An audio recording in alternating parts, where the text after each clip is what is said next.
खुद एतमादी कामयाबी की पहली सीढ़ी। किसी छोटे से गांव में एहसन नामी एक लड़का रहता था। एहसन बचपन ही से बहुत ज़हीन था, लेकिन उसमें एक बहुत बड़ी कमी थी, खौफ और हिचकिचाहट। उसे लगता था कि वो दूसरों के सामने बोलने के काबिल नहीं है। जब भी स्कूल में कोई मुकाबला होता या उस्ताद कोई सवाल पूछते, एहसन को जवाब मालूम होने के बावजूद उसकी ज़बान गुंग हो जाती। उसे डर था कि कहीं लोग उसका मजाक ना उड़ाएं। मौका और चैलेंज। एक दिन शहर से एक बहुत बड़ा तकरीरी मुकाबला मुनाकिद करवाने वाली टीम गांव आई। जीतने वाले के लिए शहर के बेहतरीन कॉलेज में स्कॉलरशिप का ऐलान किया गया। एहसन के दिल में ख्वाहिश तो जागी, लेकिन उसके अंदर के खौफ ने सर उठाया। एहसन, तुम नहीं कर पाओगे, सब तुम पर हंसेंगे। वो खामोशी से एक दरख्त के नीचे बैठ गया, जहां उसके बुजुर्ग उस्ताद बाबा फजल उसे देख रहे थे।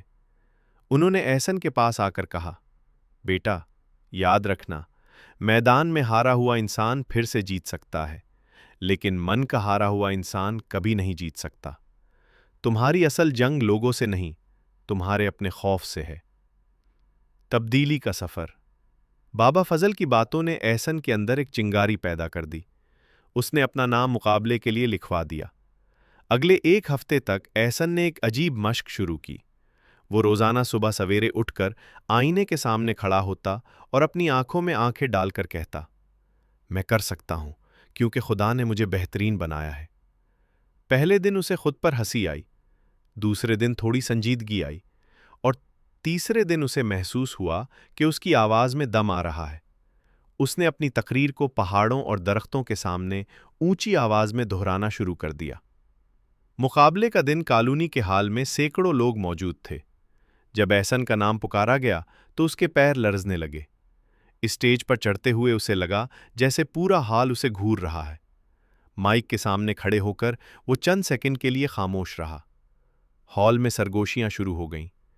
अचानक उसे बाबा फजल का जुमला याद आया, तुम्हारी असल जंग तुम्हारे अपने खौफ से है।